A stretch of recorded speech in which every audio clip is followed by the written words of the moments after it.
할렐루야.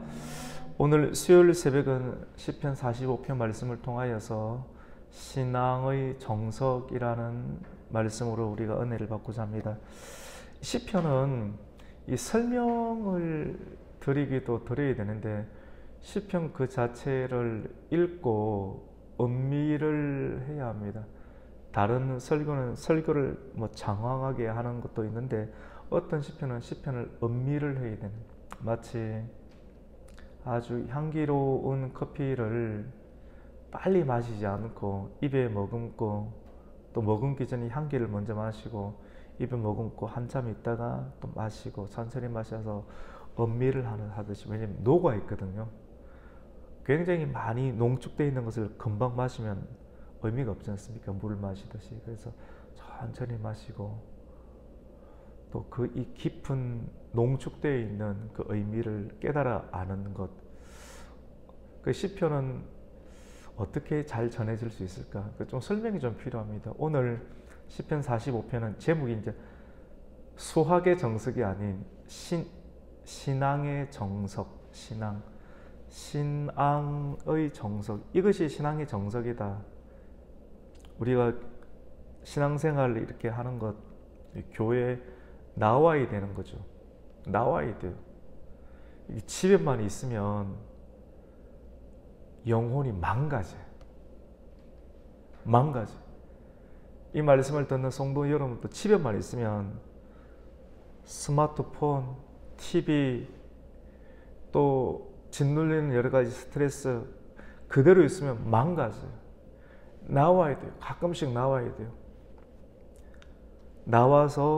계속 나와서 다시 새로운 환경 속에서 새로운 마음가짐을 가지고 우리의 영을, 우리의 몸을 신선하게 할 필요가 있습니다. 바람을 쐬고, 그래 다시 새 마음을 가지고 살 수 있겠구나, 리프레시하여서, 그래서 움직일 수 있는 것, 고여 있는 곳에서 다시 나온, 이렇게 이 시대의 또 교회와 또 하나님의 음성과 부르심을 활용하는 것은 매우 지혜로운 신앙생활이다라고 볼 수 있고, 신앙생활은 예수님과의 결혼생활입니다.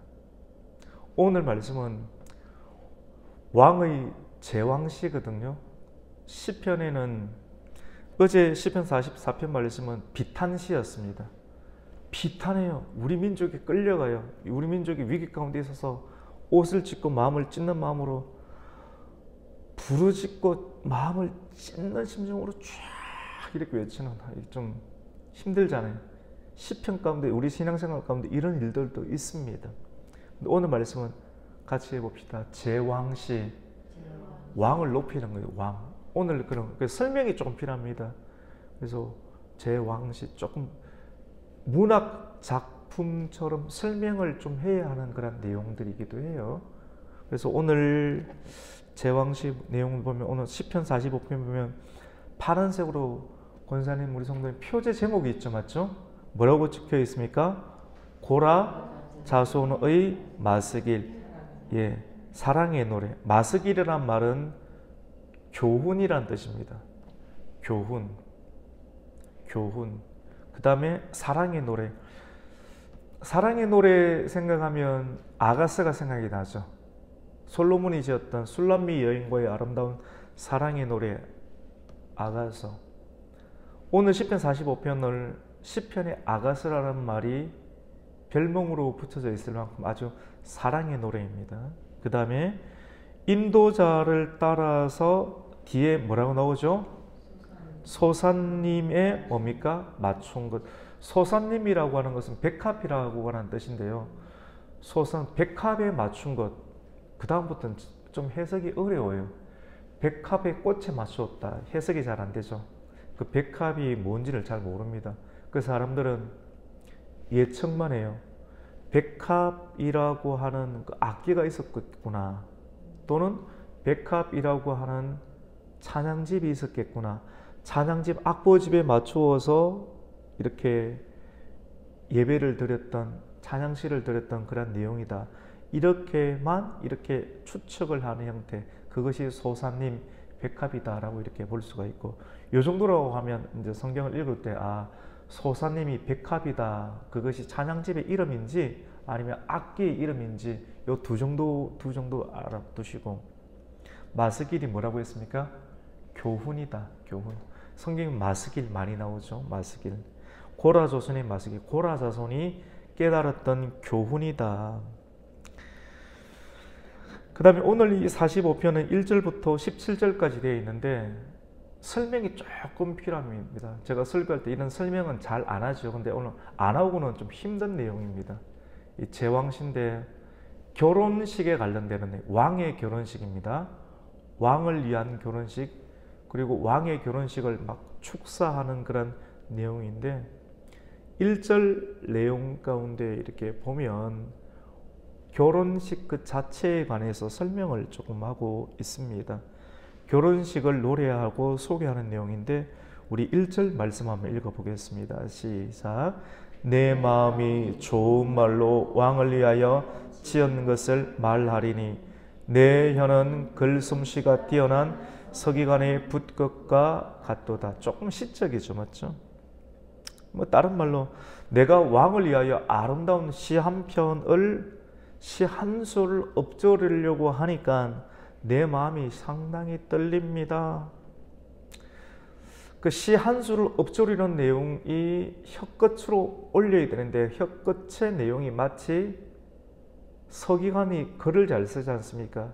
글을 잘 쓰는 서기관의 그 글 쓰는 솜씨가 바로 서기관의 붓처럼 내 혀가 시를 지어 한 수를 올려드리겠습니다. 내 최고의 기량을 발휘해서 왕의 결혼식을 위해서 내 말솜씨로 가장 좋은 언어로, 가장 아름다운 언어로 축사를 한번 올려드리겠습니다 라고 하는 언어로 고라 자손이 이 백합조에, 백합이라고 하는 그런 악기 또는 찬양집에 맞추어서 이렇게 말씀의 찬양을 올려드리려고 있는 내용입니다. 이것이 1절입니다. 그리고 1절이 이 내용이고, 유대인의 결혼식은 우리나라의 결혼식은 신랑 신부 입장 그대로 입장하고 신혼여행 가면 이제 부부가 되는 상황이지만도 유대인의 결혼식은 신랑 집에서 먼저 결혼 준비가 다 끝이 나고 신랑 집에서 결혼식이 먼저 이루어지고 그 다음 이웃 가운데 신부 집에서 결혼식이 이루어지고 이웃 가운데 부부를 위한 축복의 노래가 이루어지는 내용이거든요. 근데 이 결혼식이 누구의 결혼식인가 하면 왕의 결혼식입니다. 누구의 왕인가? 누구나 많은 사람들이 생각하지만 그냥 솔로몬이다라고 생각하면 좋습니다. 다 예측하는 건데 그냥 솔로몬이다라고 생각하면 좋은데, 근데 지금 이렇게까지 들어가면서 왕을 위한 제왕시다, 왕이 결혼식을 하구나, 그 왕은 누구인가? 표면적으로는 솔로몬이다. 그러면 궁극적으로 이 시를 읽으면서 그 솔로몬 공부하는 것인가? 아니요. 이런 표면적인 것 여기까지 오면서 궁극적으로 우리의 왕이 누구라고 하는 것입니까? 예수님. 그리고 신부는 누구입니까? 우리. 왕인 솔로몬과 솔로몬 주변 가운데 두로의 여인들도 막 나오거든요. 많은 주변에 있는 국가들의 왕비들이 결혼식을 하는 장면들을 통해서 많은 왕조가 이어진다라고 하는 축복의 서사시가 이어지는 내용들인데, 우리의 신앙의 정석이 어떤 것인가를 이 말씀을 통해서 엿볼 수 있는 중요한 대목이, 이 깊이 있는 대목이, 그 시가 이 문학을 통해서도, 이 성경의 문학을 통해서도 우리 신앙생활을 어떻게 해야 되는지, 오늘날 우리의 마음 자세는 어떻게 해야 되는지를 또 말씀을 통해 아주 경건한 문학을 통해서도 아주 깊이 있게 통찰을 얻을 수가 있게 됩니다. 같이 봅니다. 신앙은 결혼생활입니다. 결혼생활 쉽지 않습니다. 잘 이어가야 되는 것이죠. 그래서 다시 한 번 더 확인할 수 있는, 내 신랑이 누구인가 다시 한 번 더 점검하는 계기가 될 수 있는 것이죠. 나는 신부이구나. 신부는 어떤 자세를 가져야 되는가? 내 언어는 어떠인가? 내 행동, 양식은 어떠한가? 이 결혼식의 노래를 우리는 1절을 통해서 보았고, 두 번째로는 신랑 집에서 진행되는 결혼식의 소개를 하고 있는데 2절부터 9절까지의 내용입니다. 우리 2절 한번 읽어볼까요? 시작. 왕은 사람들보다 아름다워 은혜를 입술에 머금으니 그러므로 하나님이 왕에게 영원히 복을 주시도다. 글이 참 아름답죠. 왕은, 이 말은 쉽게 풀이하면요, 왕은 사람이 낳은 이 가운데 가장 아름답고 탁월하다라고 합니다. 왕은 사람이 낳은 사람들 가운데 가장 탁월합니다. 여러분, 누구를 가리키는 겁니까? 표면적으로는 솔로몬 왕을 굉장히 지켜 높여 세우는 것처럼 보이지만도 우리의 찬양 가운데도 있지 않습니까? 예수, 우리 뭐가 됩니까? 왕이요. 사람이 나온 이 가운데 가장 아름다운 분이 누구십니까? 예수님이시지 않습니까? 결국 예수님, 구약의 최고는 누구? 예수님을 가리키고 구약의 최고의 왕들도 예수님을 가리키는, 그래 시편의 중심이 이제 예수님이 되는 것입니다. 그 사람이 낳은 이 가운데 가장 아름다운 분이 바로 예수님입니다. 그러므로 하나님이 왕에게 영원한 복을 주셨습니다. 2절 가운데 하나님이 왕에게 영원한 복을 주셨습니다. 그 왕을 계속 높이는 거예요. 지혜로운 분은, 지혜로운 사람들, 오늘 새벽에 우리는 지혜를 또 얻게 되는데요. 이 말씀 들으면서 우리 영이 좀 신선해지지 않습니까? 복잡했던 우리의 머리가 찬송하고 또 고요하게 교회에 와서 시편의 말씀을 읽고 설교 말씀을 들으면서 뇌가 자리를 잡아가는 거예요. 불안한 마음들, 두려웠던 마음들 고요하게 자리를 잡아가는 거예요. 왜냐하면 하나님을 높임, 우리가 하나님을 높이게 될 때 하나님을 높이는 것, 어떻게 하나님을 높일 건가 잘 모르잖아요. 시편의 말씀을 통해서 하나님을 높일 수 있습니다. 3절의 말씀을 한번 볼까요? 한번 읽습니다. 시작. 용사여 칼을 허리에 차고 왕의 영화와 위엄을 입으소서. 오, 지극히 강하신 분이시요. 하나님을 계속 높이세요. 사람을 높이지 마시고 하나님은 정말로 용사 중에 강하신 분이십니다. 우리 사람에게 줄 서지 않습니까? 어리석잖아요. 그러면 사람이 막 잘해줄 것 같죠. 결국 배신하잖아요. 근데 하나님을 높이는 거예요.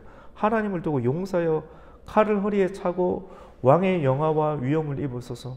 오, 지극히 강하신 분이심, 왕의 칼을 허리에 차시고 영화로운 위엄의 옷을 입으시옵소서. 근데 이분이 안 도와주겠습니까? 이렇게 높이는데 왕에게 계속 높이면 그 왕은 기분이 좋을 것 아니겠습니까? 우리 이거 표 가운데 하나님을 기쁘시게 같이 해봅시다. 하나님을 기쁘시게. 하나님을 기쁘시게 하면 하나님이 기뻐하시면, 하나님을 기쁘심이 있으면 하나님이 기쁘시게 그 사람에게 하나님 복을 안 주시겠어요?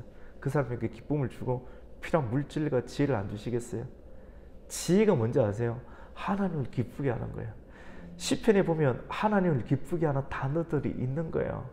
우리의 혀 끝을 가지고 오늘 시편 1절 말씀 가운데 결혼식을 축복하는 혀끝, 서기관의 혀끝, 내 입술의 끝 가운데 서기관의 붓이 있습니다. 아름다운 왕이시여 하나님을 높이는 거예요.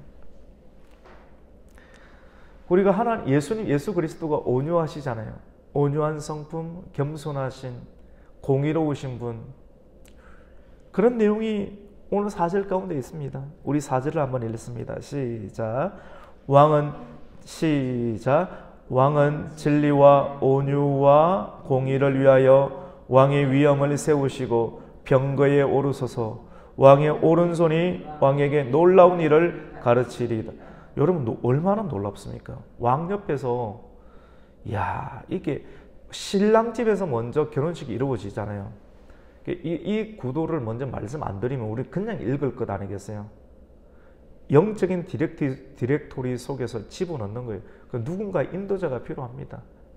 이게 문학을 알고 역사를 알고 유대 역사를 알고 신학을 알아야지 설명을 드릴 수 있고, 성도들은 이런 상황 가운데 이런 지식들을 집어넣고 경계를 짓고 삶의 경계를 알아가면서 배워가면서 하나님을 알고 삶을 알아가고 말씀을 알아가면서 이런 체계들 속에서 삶을 꾸려갈 수가 있고 지혜를 배울 수가 있게 되는 것입니다. 아름답지 않나요? 5절 말씀 볼까요? 왕의 화살은 어떻습니까? 날카로웠고 왕의 원수의 염통을 뚫으니 만민이 왕의 앞에 엎드러지고 쓰러질 것이다. 여러분 얼마나 하나님의 강하심을 이런 식으로 표현하니까 하나님이 이 사람의 기도와 이 사람의 축가를 기뻐하지 않겠습니까? 기가 쫑긋하고 하나님의 눈이 그 사람을 집중하지 않겠어요? 신랑 측에 신랑의 집에서 진행되는 결혼식을 이렇게 소개를 하고 있는 거예요. 유대인의 결혼식은 신랑 집에서 먼저 결혼식이 진행 다음에 준비를 다 하고 난 다음에 신부를 맞이하러 간다고 했지 않습니까? 그래 신랑 대신 예수님께서 오신다고 하잖아요. 먼저 신랑 집에서 이렇게 결혼식이 준비가 되는 모습들, 요게 준비가 되는 거예요. 언어가 이렇게 준비가 되는 거예요. 그 다음에 우리 이제 9절까지 진행이 되었다라고 했을 때 이제 9절 10절부터 15절까지는 신부집에서 진행되는 결혼식입니다. 우리 10절 한번 볼까요? 시작. 딸이여 듣고 보고 귀를 기울일지어다. 내 백성과 내 아버지의 집을 잊어버릴지어다. 여러분 이제 결혼하면 여성은 신부집의 것을 잊어버려야 되잖아요. 이 내용이 어떤 그러면 요즘 또 이런 말은 또 오해할 수 있잖아요. 영적인 의미예요. 물론 친정집을 잘 챙겨야 돼요. 잘 챙겨야 돼요. 중요한 겁니다. 근데 이 의미는 어떤 거냐면 영적으로 우리는 예수님을 우리의 영원한 신랑이 되신 예수님을 만나기 전에 주님을 만나기 전에 누구와 짝하며 살았습니까? 세상과 짝하며 살았고 사단의 문화와 짝하며 살았지 않습니까? 근데 그것을 버려야 돼요. 잊어버려야 돼요. 세상을 잊어버려야 되는 거예요. 그래서 오늘 10절 말씀 보는데 딸이여 지금 솔로몬과 결혼하기 이전에 이 솔로몬과 결혼하기 이전에 솔로몬이 유명해지니까 사람들이 솔로몬과 결혼하고 싶어서 모압의 딸들이 막 또 암몬의 딸들이 결혼하려고 할 거 아니겠어요? 그래서 딸이여 보고 듣고 귀를 기울여라. 좀 청종해라. 우선 말씀을 들어야 될 것 아니겠어요? 내 백성과 내 아버지의 집을 어떻게 하는 게 좀 잊어버려야 된다. 이거 갖고 있으면 안 된다. 우상을 버려야 돼. 이거 안 버리면 신부 사기가 없다라고 하는 겁니다. 영적인 신부, 신앙의 정석이라는 제목이에요. 신앙의 정석이 되려면 과거에 내가 믿고 의지한 모든 것들을 잊어버려야 될 줄로 믿습니다. 버려야 돼요. 안 버리면 안 되는 거예요. 그거 들고 오면 망하는 겁니다. 자기도 망하고 결혼생활도 망하게 되고 신앙생활도 망하게 되는 거예요. 우리 11절을 읽습니다. 시작. 그리하면 왕이 내 아름다움을 사모하실지라 그는 내 주인이시니 너는 그를 여러분 문학인데 아름답지 않나요? 말씀이 참 이렇게 문학이 아름다울 수 있나요? 예수 안에서 이렇게 아름다울 수 있어요. 이렇게 다 버리고 내 백성과 아버지 집을 버리고 오면 세상 것을 버리고 오면 하나님만을 경배하면 그리하면 11절에 왕이 예수님이 주님이 너의 아름다움을 사모할지라 너의 아름다움을 지켜줄 것이다. 그는 너의 주인이시니 너는 그를 경배하고 예배하라. 주일도 잘 지키고 해보라는 율법이 아니라는 거예요. 진짜 이 사랑의 관계 가운데 들어가면 지켜보라고 이제 주일을 주일답게 지키고 나머지 유일을 주일처럼 지키면 이것이 사랑의 관계라는 거예요. 내일 주일 지켰으니까 나머지는 내 겁니다. 내가 11주 했으니까 나머지는 내 겁니다. 이런 식으로 내 지분을 찾는 것이 아니라 물질과 시간을 진짜 사랑의 관계 속에서 쓴다라고 하면 많은 것들을 온전히 누릴 수 있는 하나님 역사가 있다라고 해요. 내 지분을 찾는 것이 아닌 하나님이 이 관계를 원하신다라고 하는 것입니다. 12절도 한번 읽어볼까요? 시작. 두로의 딸은 예물을 드리고 백성 중 부한 자도 내 얼굴 보기를 원하리로다. 지금 신부의 집에서 진행되는 결혼식입니다. 여러분 신부가 유다 백성만 되는 게 아니에요. 두로의 딸들도 될 수가 있습니다. 이방인도 그래서 전도를 해야 되는 거예요. 선교를 해야 되는 거예요. 왜 우리 선교사님 초청했습니까? 왜 우리 다음 주부터 전도하러 나갑니까? 목사님 나가십시오. 목사님만 나갑니까? 아니에요. 알려야 돼요. 성도님 나오셔요. 집에 있는 나오시라니까요. 나오셔서 교회만 나오는 게 교회 나오는 훈련 하시죠. 구역장님 나오셔요. 그 아파트 앞에서 나오셔서 함께 전도지 돌리고 해보세요. 영이 살아오지고 뇌가 새로워지고 신선한 하나님 은혜가 차오를걸요. 가정에 변화가 일어날걸요. 해보시라니까요. 말씀의 부르심 가운데 하나님의 부르심으로 순종하고 해보시면 열리고 풀리는 역사가 일어날걸요. 이게 이 모든 일들 가운데서 이렇게 말씀과 설교를 듣는 지혜가 우리에게는 필요합니다. 두려움에 따른 예물을 드리고 백성 중 부한자도 내 얼굴을 보기를 원하이다. 왕에 따른 공중에서 모든 영화를 누리니 그의 옷은 검으로 수놓았도다. 여러분, 이렇게 신부의 집에서 진행되는 결혼식이 15절까지 진행이 되거든요. 마지막 16절과 17절은 이렇게 부부가 되는데 부부를 위한 축복의 노래를 이렇게 합니다. 진짜 부부. 우리가 부활절 되기 이전에 세례식을 또 하게 되고 성찬식을 할 텐데, 세례식을 하면서 우리가 내가 세례를 받고 진짜 교인이 되는구나. 세례식은 예수님과 결혼하는 거예요. 결혼 생활을 계속하는 것이 집사 되고 제자 교육도 하고 이렇게 계속 하는 거 아니겠어요? 결혼 생활을 하는 거예요. 결혼 생활 잘 이어가는 상황은 어떤 상황이냐면 오늘 말씀 안에 모든 것이 문학적으로 다 들어있습니다. 우리 16절 말씀 15절 다 읽어볼까? 15절 읽습니다. 시작. 그들은 기쁨과 즐거움으로 인도함을 받고 어디에 들어가요, 여러분? 왕궁에 들어간다. 기쁨과 즐거움으로 인도함을 받고 왕궁에 들어가요. 나만 들어가는 왕궁에 들어가게 되니까 왕궁에 들어가서 자녀가 출산할 것 아니겠어요? 우리 16절 읽습니다. 시작. 왕의 아들들은 왕의 조상들을 계승할 것이, 신앙이 계승돼요. 이렇게 왕의 결혼식, 신부의 결혼식, 이것이 잘 연결되면 자녀들에게도 신앙이 계승이 되어야 되는 거죠. 이 복까지 이어져야 됩니다. 이러한 복이 저와 우리 성도님들의 가정 가운데 아름답게 이어지기를 예수님 이름으로 축원합니다. 이렇게 아멘하는 사람들 가운데 이어지게 될 줄로 믿습니다. 아멘하면 됩니다. 아멘하는 사람 가운데 하나님께서 사모함의 은혜를 주시고 기적의 은혜를 주시죠. 왠지 아세요? 우선 아멘부터 시작이 되는 겁니다. 우리 은혜로, 우리 힘으로 안 되는 거예요. 그래서 예수님을 믿는 고백의 은혜로 예수님께서 인카네이션 하는 것 아니겠어요? 예수님이 우리 마국간 같은 우리 심령 가운데 다시 잉태하시고 부활의 역사, 생명의 역사, 고난의 역사, 놀라운 역사가 우리 삶 가운데, 가정 가운데 일어나는 것 아니겠어요? 놀라운 역사죠. 17절도 그런 내용입니다. 저는 이 말씀 너무 어려워.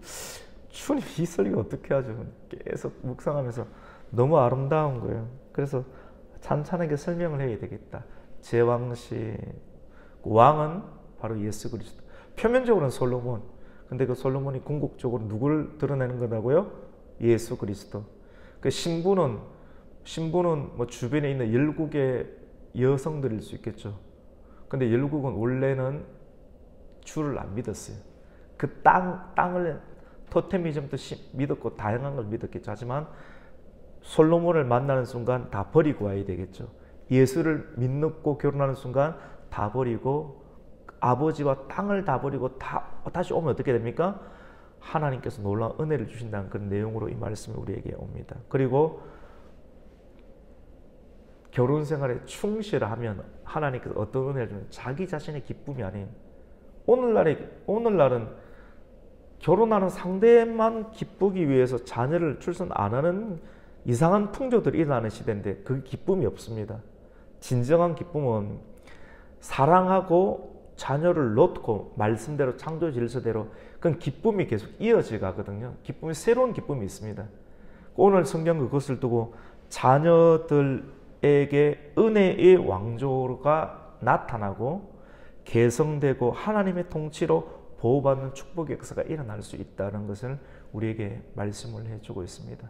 이러한 역사가 우리 가곡교회 성도의 가정과 기업 가운데 또 자녀과 미래 가운데 계속해서 유지되고 이루어지기를 예수님의 이름으로 축복합니다. 아멘.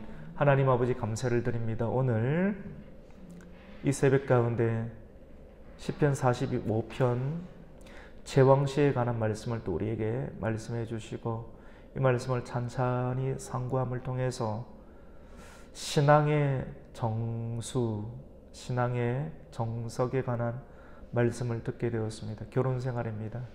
잘 감당하게 해주시고, 예수 그리스도의 신앙을 잘 물려받고 우리의 자녀들에게도 그 신앙을 잘 이어가게 해주시고, 나의 주가 되신, 나의 진정한 신랑이 되신 예수 그리스도 신부의 자세, 내면의 마음들을 이 말씀 안에서 잘 발견하여서 고치고 회개하고 잘 다듬어서 그 아름다움과 은총을 유지해 나가 내 자녀에게까지 계승할 수 있는 왕조의 은혜를 유지하는 성도의 가문 되게 하여 주시옵소서. 예수님의 이름으로 기도드립니다. 아멘.